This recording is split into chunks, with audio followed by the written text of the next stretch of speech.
Greetings, everyone, and welcome to the IBME UBU show, where we discuss leadership and personal success stories. I'm your host, Antoine Valentin, and today we're joined by our very special guest, Dr. Teresa Deveaux.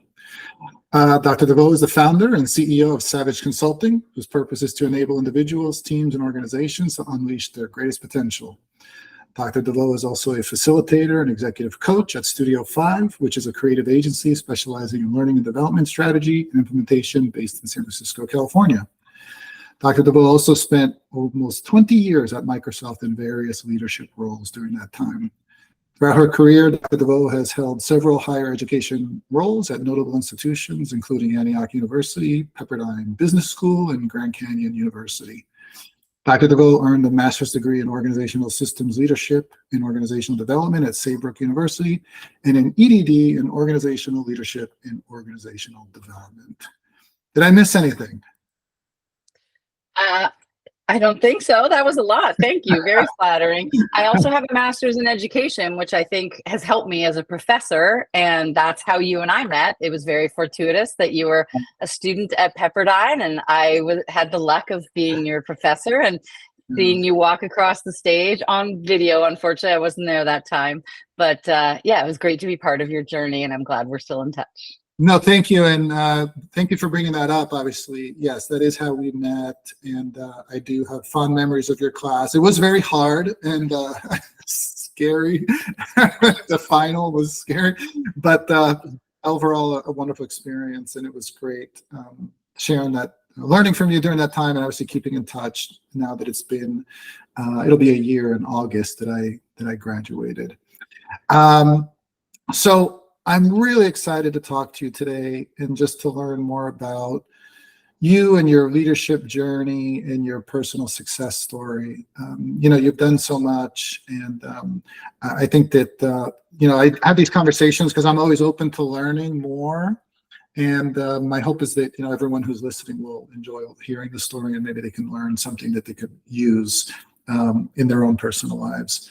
So, for starters, I wanted to just sort of touch on how did you end up in, leadership? Was it something that was just part of your DNA and you naturally sort of gravitated towards it? Or was it something that maybe you intentionally sort of had to work on because it was something you wanted for other reasons, perhaps? Yeah, I think the markers for being a leader for me were there pretty early.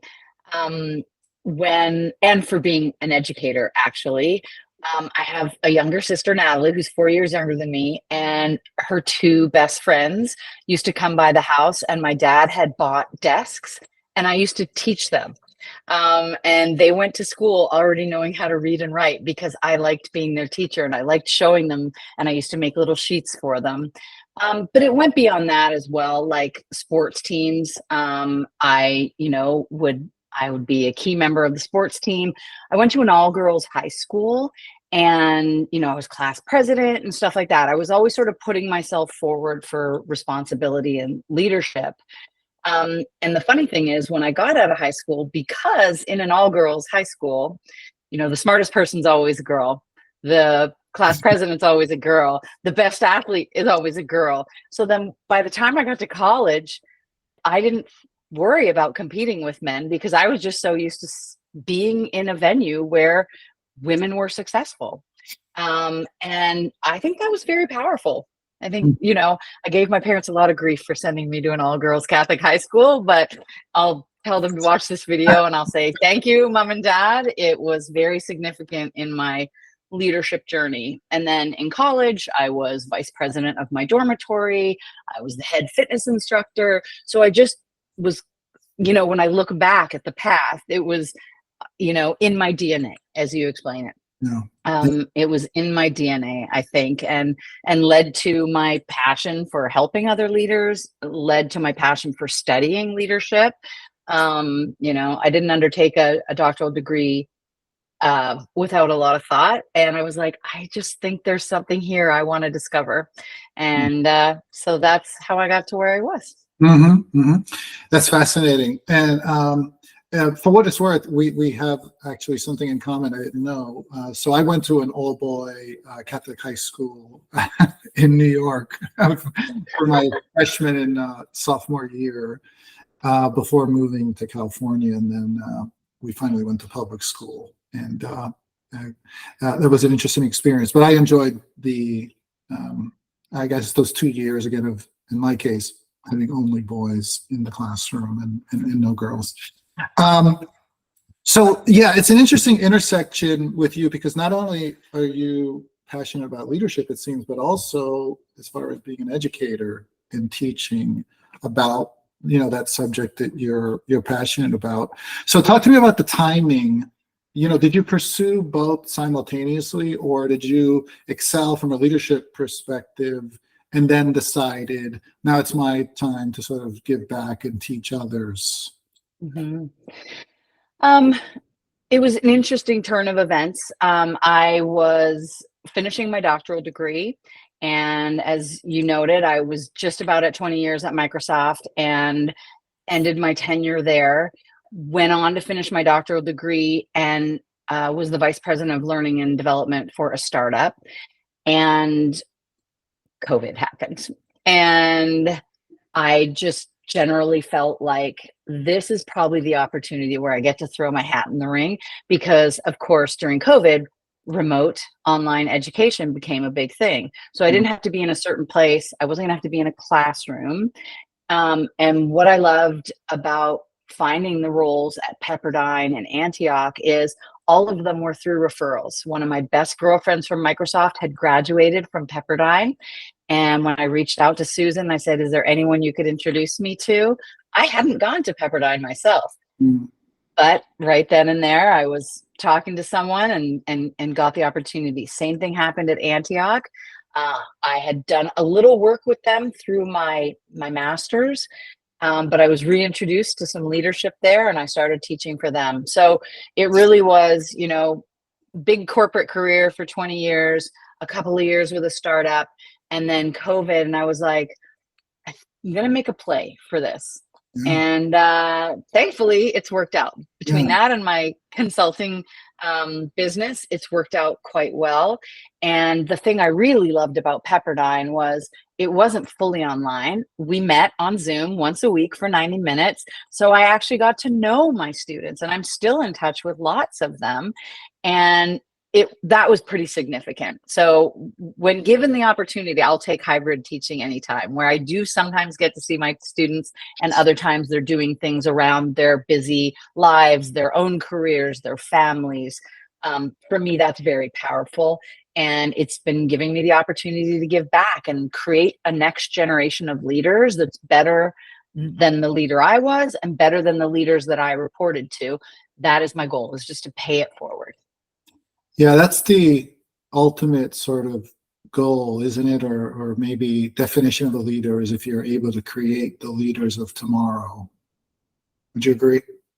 Yeah, absolutely. I mean, even when I was still in leadership roles at Microsoft or Enjoy, I was always talking to people about what's the next step for you? Is leadership for you? And I'll be honest, I'm as proud of the people that I helped move into leadership roles as the people who chose not to do leadership based on conversations with me. My husband being one of them. He felt that his next step in his career was probably that he had to be a manager. And when he looked at how much effort I put into it, and meeting with my students, meeting with direct reports, I mean, I've been to weddings of direct reports, I've been to baby showers, like I take it very seriously, being a leader. And he was like, yeah, I don't think that's for me. And I said, it doesn't have to be. I remember early in my career at Microsoft, there was a young man who came to me and said, I think I want to be a manager. And I said, okay, there's this 3-day course. We'll send you on it. And when you come back, we'll talk about whether it's like introduction to leadership or introduction to management. And he came back and he said, I'm going to pay back the $1,200. It's not for me. And I said, actually, then that $1,200 investment is a great investment I made out of our training budget, because if we hadn't done that and I just put you in a leadership role, you would have been unhappy. So your team's morale would have gone down. Some of them might have left. So we would have had to re-recruit and find new people to join the team. And then maybe if it really didn't work out, we would have had to let you go. And that's also costly. So $1,200, great investment. Yeah. And you can move forward knowing that it's not for you. I can move forward knowing when leadership roles come up, I won't consider you. I'll consider you for other technical roles, other, roles that are more suitable to your future. But it's not for everyone. It really isn't for everyone. But the people who it is for, I love engaging with them. Indeed, yeah. And you make an interesting point. I always look at, with any role, desire and ability. So, for example, does this person have the desire to move into a certain role, whether it be leadership or anything? And then if they do, does this person have the ability, or at least this coachable can be trained to develop skills? So it's interesting. Yes, when we talk about leadership, I know in my personal experience, I've interacted with people that had the desire to be in leadership roles, but maybe didn't have the ability. And there was a misalignment between how they saw themselves versus how leadership saw them. And that, that misalignment can often cause frustration and etc. And then there's other cases where, again, maybe we as leaders think someone's ready for the next step, but they don't want it themselves. Yeah.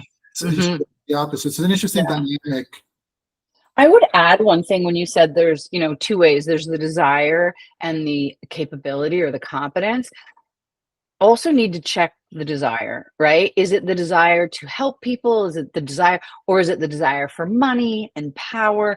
And not to say that leadership doesn't have those things, but if that is your only desire, when you hit a bump in the road, no matter how much money you've been given, you're going to find leadership very difficult if you're doing it for those reasons. When I worked at Microsoft, one of the last role, or the last role I had, was overseeing management development for the company globally. So like 16,000 people managers around the world. And my team used to joke about Teresa's cookie theory. And my theory was, and it got proven in certain ways through data, was that, perhaps someone was a very good solutions architect. And their manager thought, wow, I will put a team of people under them. And they wouldn't check for desire. They wouldn't check for capability. And they would give them cookies. They would say, here's a new title. Here's more money. Here's some stock. Here's some cred because you're a leader now, etc.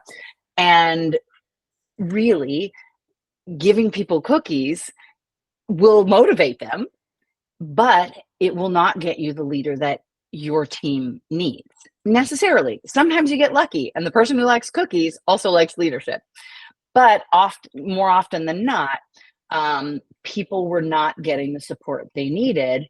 They were getting cookies, but they weren't necessarily getting the support they needed. And then they were just mimicking the leaders they knew, who might also have been given cookies to become leaders. So I'm very proud that part of the work that I did in my last few years at Microsoft was to ensure that leadership candidates, manager candidates, were being more thoroughly vetted for capability, competence, and the right kind of desire. So not that they still don't get cookies. Everyone loves cookies, but the other aspects of leadership are being tended to as well. Yeah. You said so many interesting things there. I want to drill down on a bit more. For starters, when you mentioned, the motivation, desire, is it for compensation or for power versus, wanting to help people?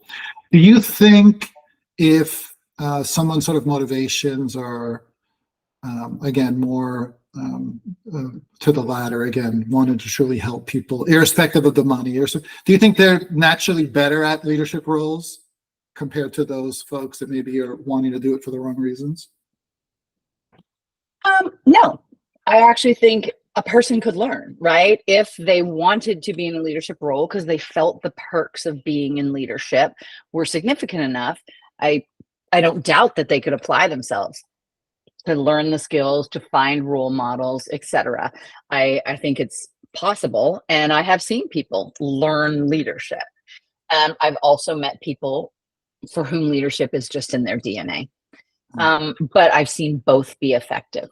And then the other thing you said that I wanted to touch upon that I thought was interesting was the comment you made about, let me go back actually. I wanted to touch on the transition you made from Microsoft, almost 20 years, and then deciding to go into doing the consulting work. And talk to me about that transition and sort of what motivated you. What sort of drove that? And then once you made the decision, how did you sort of execute on it? So my master's in organizational development and organizational consulting through the Leadership Institute of Seattle, or Saybrook University, had some amazing professors. And really, for 2 years, they taught us how to be organizational consultants. And I got to do that internally at Microsoft. I got my master's, and I was at Microsoft for probably another 5 years after that. And so I got to practice my skills internally with a safety net of being a full-time employee. So that was wonderful. And I knew that once I left sort of full-time corporate work, that I wanted to be able to continue to do that work as a consultant, helping other organizations. So I've been super fortunate to work for companies, as you mentioned, like Studio 5, who use me as an executive coach and a facilitator for all their training. Yalo, which is a startup that asked me to build manager and leadership onboarding programs for them. So all of that has been through my network. Every single consulting job I have had to date is through people that I've worked with, or people who worked for me in the past, or people I've worked for in the past. And so it's been a great opportunity, but certainly my education led to that. I don't think I would have felt confident putting myself out there as a lead, even with a doctoral degree, as a leadership and org dev consultant, if I hadn't practiced those skills in an academic environment, in sort of a test environment, doing pro bono coaching, pro bono consulting through my master's degree. So that was really, really powerful. Got it. And you just reminded me that the other question I wanted to ask you, the other comment you made was, we learn from our experience and how other leaders sort of act or how they treat us. So I have a theory I want to get your thoughts on. I know that personally, when I first started my leadership journey, and I'll say that started when I coached my neighborhood softball team in Brooklyn. I was like 12 or something, and I was horrible leader, and I got fired by the team. The only reference I had was my teachers and coaches who basically just, would yell at me or, be very sort of authoritative. So by that rationale, I wonder how many other people maybe might have that same experience and think, because they don't know any other way, that this is the way you're supposed to lead. You yell at people and you're authoritative. So and I always look at parallels with sports and in professional corporate environments, etc. But in any case, any thoughts on that as far as, why maybe there's so many bad leaders, or at least I was and could have been because of how I was raised? Well, you sure weren't a bad leader by the time I got done with you at Pepperdine. You're a good leader. I know that for sure. But so one of the case studies that we do at Pepperdine is about a nursing situation where there's a woman who has to take over a nursing department, and the sort of more tenured nurses are not very nice to the junior nurses. And to me, it was just a case study until I talked to my daughter, Abby's best friend, Corinne, who was in nursing school. And I told Corinne about this case study, and she said, "Oh, that's exactly how it is. There's a saying in nursing called nurses eat their young." And I keep meaning to write an article about this for LinkedIn. I have like 6 articles on a Post-it note that I want to write for LinkedIn. But essentially, this is people being not the right kind of role model for the people coming up behind them. And that happens in lots of industries. It really does. I mean, I was told at one point, essentially to suck it up, Buttercup, after I had been the acting general manager of a division for about 6 months. And I was like, I've been doing this for 6 months. Either just give me the job or hire the right person if I'm not it, or pay me some money for the extra work I'm doing. And the feedback I was told was, suck it up, Buttercup, that the VP had to do a similar thing early in his career. And I was like, and that's what you want to pay forward? That's what you want to perpetuate? It sounds like it was terrible for you. And you just think that making it terrible now for other people to do this is a good perpetuation. And I just, is that how you want to pay forward your leadership? And I have lots of examples like that, but I just think that we need to pay attention more to the types of role models that we're looking at, right? Sports coaches, people in industry, political leaders, potentially, find the right people and try and emulate them. And for those leaders, be the right person that should be emulated. Yeah, it's interesting. Thank you for the compliment, by the way. Obviously, by the time I met you, many, many years had gone by in between my softball coaching failures. Debacle. But for what it's worth, I'm the first to admit, even with my years of experience, I'm not the world's greatest leader. I do my best, and more often I get it right, but there are still many, many mistakes I make. And usually I'm self-aware enough where I catch it, and I'll own it, and I'll try to rectify it and learn from it. In some cases, we need 360 feedback because we're not always aware. So can you talk to me a little bit about maybe, if not your own personal experience, maybe some of the executives you've worked with where that they have not yet been able to reach that level of self-awareness where they realize that they need to improve, that they could improve, that maybe the way they're doing things isn't the best? Mm-hmm. Yeah, I have a great story about when I was doing diversity, equity, and inclusion at Microsoft. And essentially, I was an internal consultant working with vice presidents to help them move the needle with their diversity, equity, and inclusion goals. And this one leader, who will remain unnamed, great guy, I'm still in touch with him. I would meet with him every week, and I would say, here are the reasons why it's important to focus on hiring women, hiring people of color, having a diverse set of people at the table, etc. For him, it was head. For me, it's head. I knew all the data, and it's heart.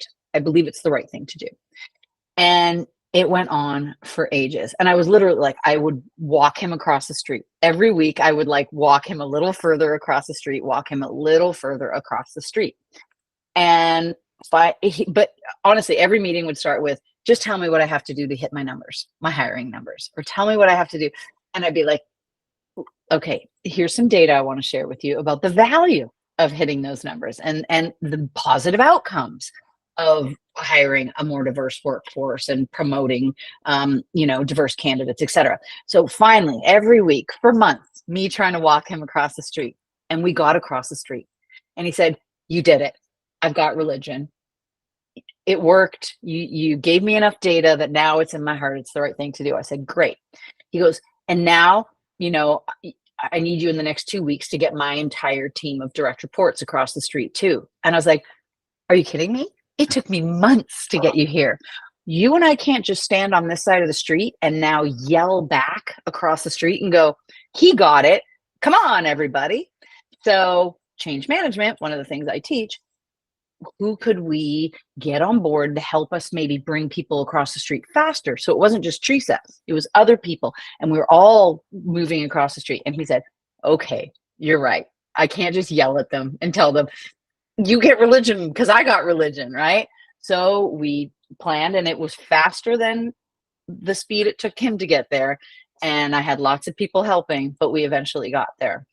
So it's, the opportunity to help people see their own way and find their path to being a better leader, is something that is very powerful. And hopefully there's lots of examples out there in the world of people who a light switch went off and they went, got it, I can do different and be better. Mm. So in your consulting work, though, is it that people are coming to you and they're already at that point where they are admitting that they need help and they want to improve? Or are you working with some folks who maybe aren't ready yet and you've got to get them again across the street and to the point where they're willing to accept that maybe there's a better way or a different way and that they need to be conscious of that before they can move forward? Yeah. The consulting is more like organizational. So I'll go in, do an assessment of where they might need some support. It might be leadership and management. It might be operational, right? It might be that their operations are, not allowing them to get where they want to go. It might be their recruiting that's not allowing them to get where they want to go. More when I'm doing coaching and mentoring, it's usually someone, funny enough, it's usually that I've coached someone they know, something went well, they either got the job, they got the promotion, or they changed career tracks, based on working with me, and they refer me to someone else because they're sitting in a room and the person's like, gosh, I don't know what to do next in my career, or I don't think my resume is getting the right review. I don't think that, and they'll be like, I got a coach for you. And so then they refer me. And so just like all my consulting gigs have come from my network, most of my coachees and mentees have come through word of mouth as well. So I tend to get people who come with a very finite problem that they think is the problem. We also unpack that, and it might not be the actual problem. So, I have some tools and skills in helping people unpack it. But generally speaking, those leaders will come with a thing that they need to learn to do more, better, or different. Now, you said coaching a couple of times. And again, we know we talk about leadership coaching. And again, I mentioned earlier the parallels that I've drawn regarding sports coaching, something that, again, as children, many of us, not all, but many of us are exposed to. And then, again, coaching leaders and individuals as adults. I always want to favor being more nurturing and consultative and supportive and inspirational. And I'm wondering if that wouldn't work in certain situations. Meaning, as an example, again, I think that style I described is appropriate in the workplace, corporate environments, etc. But I don't know if you did that on a sports team, that maybe it would be as effective, because as much as it's not my nature, I wouldn't feel comfortable doing it. I do believe that there are certain individuals that actually respond to somebody yelling at them and telling them, get up off your butt, and getting gear, etc. So by that rationale, I'm wondering, is there a place for that at all in the corporate environment? And could it be role dependent? Would it work maybe with sales individuals, which have a different sort of, DNA and sometimes are athletes as well, or were athletes? Any thoughts on that? Yeah, I mean, I definitely am closer to one of the titles on my LinkedIn is Chief Encouragement Officer. And you may remember that when I was your prof, I would always say, I'm not here to trick you. I will cheer the loudest when you walk across that stage. I am not here to trick you. If you need to write this paper twice, you can write the paper twice. I will give you another chance, because the goal for me wasn't that you get it right the first time. The goal was that you learn. And so I think that the motivational side can work very well for some people. And also there are some people where you kind of want to tell them, like, pedal to the metal, this performance is not good enough. We set up milestones, we set up outcomes, and you did not meet those. And so there's also that time where you have to sort of, turn the screws a little bit. So that is an actual aspect of leadership. Even if you are the Chief Encouragement Officer, you have to hold people accountable for results. And I think both of them play well together. And as you noted, it's a bit situational and it's a bit personality dependent. So it could be the situation where I'm leading a team that has a huge deliverable. I'm going to be slightly less, motivational and cheerleaderish, and I'm going to be a little more rubber to the road. Here are the outcomes, here are the milestones and deadlines. We have no wiggle room. And, I will go down that track. So you have to be aware that situationally you might need to choose one over the other. And for each individual, you might need to consider how to best motivate them. Indeed. So last question. I'm just curious, any advice you can share with anyone that maybe is in a similar situation as you were at one point, again, working at Microsoft, thinking about making that transition into working on your own as a consultant, etc. Anything you could share? Do you think it would be valuable? Many people have said this. It's not a, Teresa Deveaux quote, but your network is your net worth. And I mentioned several instances in this chat about how me getting into academia was based on people in my network. My mentees and my coachees are largely people I had been coaching and mentoring for free when I was at Microsoft, who then were like, oh, you're still out there? Yeah, I would happily pay you now. And let me refer you to a few people, for which I always give them a free hour of coaching. So your network and tending to it, that's it. You can't presume that you're going to reach out to someone after 10 years of non-contact and ask them to refer you for something. It's important to keep tending to your network and pay it forward and pay it back in terms of helping other people along the way and helping those people who help you. So I think it's super important, and it sounds like very time consuming. It's actually not. Posting on LinkedIn, sending people notes when they get promoted or finish a degree, etc. It doesn't take a lot of time, but it's very impactful. That's great advice. I really enjoyed this conversation. I've learned so much. How should viewers get a hold of you if they want to learn more? Sure. You can go to my website, teresadeveaux.com, and it links you directly to my email. And you can also find me on LinkedIn, Dr. Teresa Deveaux, and I'm always open to the discussions and happy to meet aspiring leaders or existing leaders who are struggling. It is absolutely my passion to be able to help people all along their journey to leadership. Maybe they want to become a leader, or they want the next step in leadership, or that they're at the pinnacle of leadership, they're a CEO, and they know through 360 feedback that there's stuff they want to work on. I'm here for all of it. It just lights me up. I love that. And thank you for sharing that. I'll make sure I include links to both your LinkedIn and your website in the comments. Thank you. Teresa, thank you again. It's been wonderful. Thank you. Thank you. I appreciate you inviting me today, Antoine.